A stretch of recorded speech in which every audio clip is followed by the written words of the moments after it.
This is AJ and welcome back to The Hero Informer. And I know a lot of you guys were asking in the last issue about, when is it going to be resolved with the entire thing with HELLGATE? Like, yes, it's cool seeing Spider-Man in space with a new suit and a new crew, but what is the overarching plan with Peter and this alien warrior that is confronting him? And that is exactly what we go to find out a little bit more of here. So, initially Spider-Man, Peter Parker, and his entire group are stranded on a random alien planet because their ship failed. And we're going to see why in a second, because it was very intentional and someone on board sabotaged it. Though surprisingly enough, Peter isn't over there with them trying to troubleshoot what happened. He even goes on to say, I should be over there helping figure out why we crashed. Even though I'm no expert on spaceships, I am an engineer. But this is just so much better as we see him just enjoying the nature aspect of whatever planet and the scenery with another member of his crew here, Raelith. And it seems like ever since the last part, Peter and her have been getting closer, if you will, as of course he has been with the rest of his crew. Spending unknown amount of time in space will do that to you. But it's just slightly different with her, as last time they literally shared a kiss, even if it was not fully understood why. Which of course, Peter being who he is and all the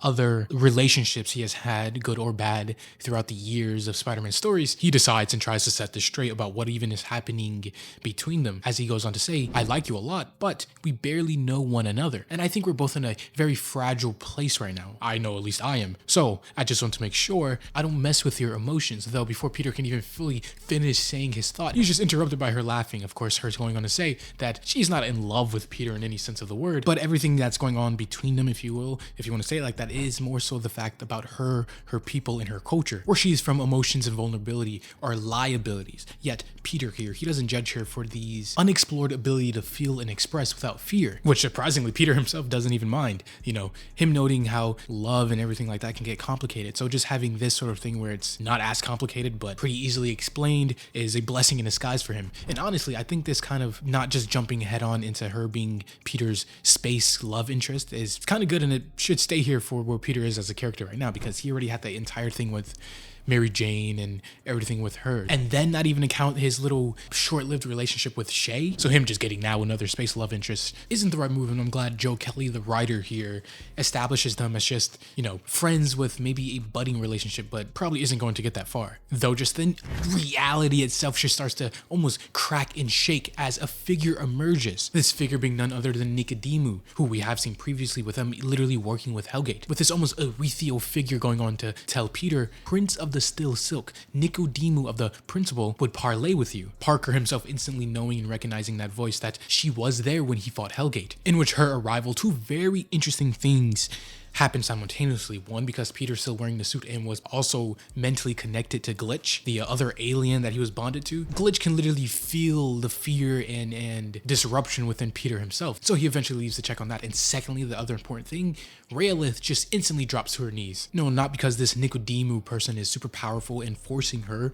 or anything, but they know each other. They are from the same place, as Nicodemu goes on to continue saying to Peter that you face no danger from my astro form. Even your wretched, referring to Raelith here, knows. It is a testament to my far-seeing and oversight that you are entwined with the lifeblood of Kalo, which we go to find out that that's actually their own planet that her, Nicodemu, the HELLGATE, and even Raelith here all come from. As Nicodemu continues to give on a little bit of insight on the hierarchy they have on their planet, as she tells Peter that yes, you have met HELLGATE, our highest, and this here, Raelith, is our lowest. Of course, Peter is just not happy that this figure who was with HELLGATE, who beat him near to death, is coming back and, berating the member of his crew who he came to care about and know now. Peter just never wanted to just take disrespect for himself or others when it's not needed to. But Nicodemu just continues to say that your compassion is misplaced. For someone like her, Raelith, the wretched, it is beneath them. There is much more you need to comprehend, Prince. Which, yes, it is very interesting that she keeps calling Peter here the Prince of the Still Silk, kind of inferring that he does have some sort of place along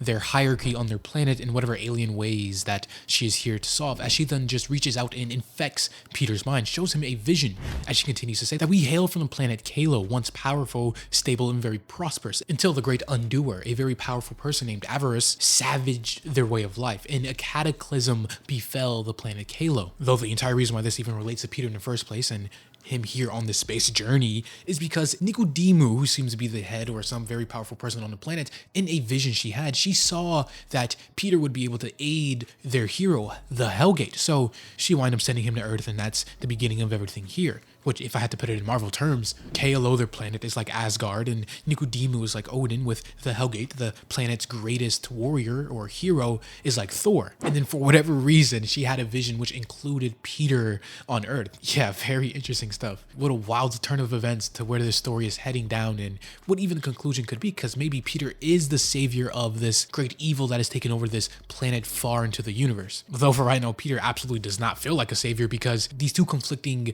mental presences inside of his head is kind of tearing him apart. On one hand, you have Nicodemu here, sharing these visions and whatever she's telling him. And then the other hand, you have Glitch, who is also still in his head, which is causing something called a neural offset, which is currently at 37%. And once it climbs higher, it will cause just dramatic and devastating results. Though just the insanity of it all just gets to Peter as he goes on to tell this Nicodemu figure, or her astral projection, off, saying, "A psychopath came to my home, Hellgate, beat me within an inch of my life, then punches me into space, and you just expect me to let this person who sent him drop a telepathic info dump inside of my mind? No." Which just this word of no and being refused just bewilders Nicodemu as a deity or whatever she is. She isn't used to people just refusing her outright. But Peter continues saying, "I don't want to hear another word, telepathic or otherwise, until my friend here, Raelith, stands up and you apologize to her." Which Nicodemu just comes to the absolute wrong conclusion about all this, as she goes on to say, "A correction is in order. Remove Raelith from my sight," as she sends a almost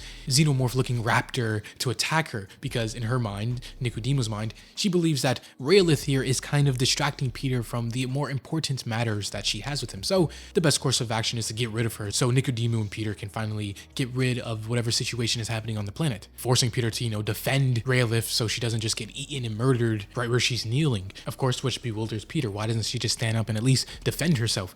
Nicodemu goes on to make it clear, saying that it, of course referring to Raelith, will not. A wretched knows its place. And once it's no longer distracting you, we will continue our conversation, my prince, controlling dozens and almost hundreds of these little creatures who aren't powerful individually, but, numbers go a long way, to continue to attack until either Peter gives in or Raelith dies, whatever one comes first. But finally, Raelith decides to speak up as she goes on to say, "Have you truly seen the Hellgate?" Peter says yes. She asks again, "Is he truly the reason why you have not returned?" And Peter, of course, says yes once again. She continues saying, "You understand then why I cannot move. Thank you for calling me your friend, but leave me." So yeah, if you haven't picked up already, Raelith, maybe her specifically or whatever race of people she is, they are essentially lower class citizens on the planet Kylo. Barbaric, expendable, whatever you want to call them. Just that, once Nicodemu or someone higher on the totem pole shows up, they immediately bow down and obey them. Which of course Peter's just not going to take for an answer. He continues to fight and defend her, even for what seems like hours to him, fighting dozens of these alien creatures, which they have poison-tipped claws for hands, etc. Eventually his neural offset, the thing in his head, jumps to 47% because of all the stress and overall mental fatigue, mental worry all in his head. It's spiking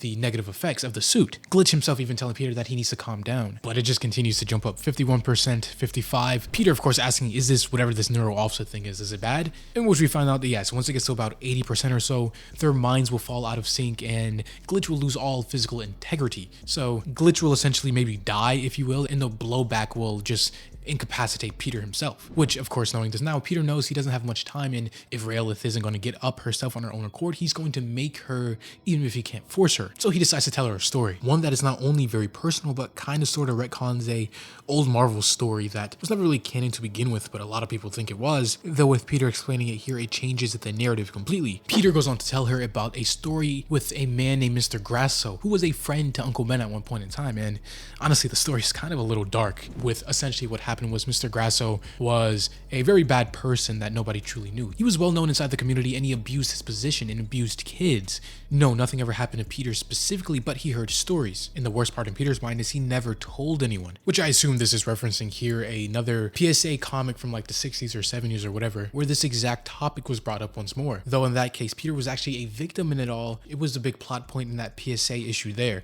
though technically while it was never truly canon, a lot of the people over the years just thought it was, though here in the moment it's clearly stated not to be. Though this entire thing about Grasso, he isn't the focal part of what Peter's trying to say. No, it's Peter's own previous actions, which is the point that he's trying to get across as he goes on to continue saying that eventually someone did say something and it came out that, Grasso was a bad guy. First thing Uncle Ben did was ask if anything bad ever happened to Peter. Of course, Peter says no, but then Uncle Ben asked if he heard rumors, and this is where Peter lied and said no at once more, because if he did tell the truth and had spoken up, maybe some of the other people wouldn't have got hurt. And just the disappointment disappointment inside of Uncle Ben's eyes, it killed him, because at the end of the day, Peter didn't even try to do the right thing or stand up for it, in which this inner turmoil and tough mental memory of all pushes the suit to 88% as he just explodes from the overall neural offset of everything going forward, which, like I said, not only disrupts Glitch and possibly even kills him as a character and or suit, but even knocks Peter to the brink of unconsciousness and maybe even worse. But before he can just,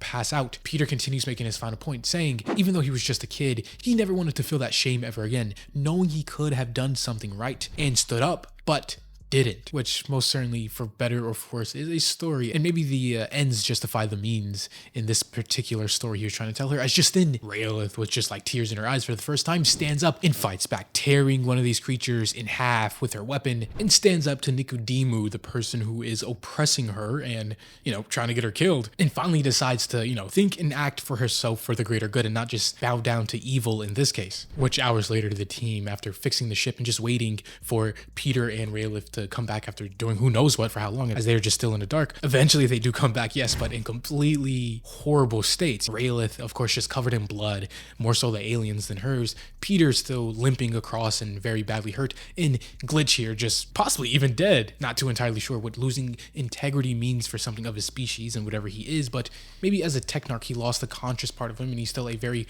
highly advanced piece of technology and suit, but I doubt Peter will want to just go around masquerading in essentially what is a corpse, even if the suit has very powerful abilities. Though there is one thing that Peter has made up his mind on. Knowing that the ship is now fixed and they're able to get out of here, he decides it's time for him to go home. But going home means confronting this Hellgate and whatever overall issue with KLO and the prophecy that Nicodemu has in store for him. That means confronting it once and for all. But that is a giant battle and conclusion that we are going to see next time as this video and issue comes to a close. As always, this was AJ here at The Hero Informer, and thank you for watching.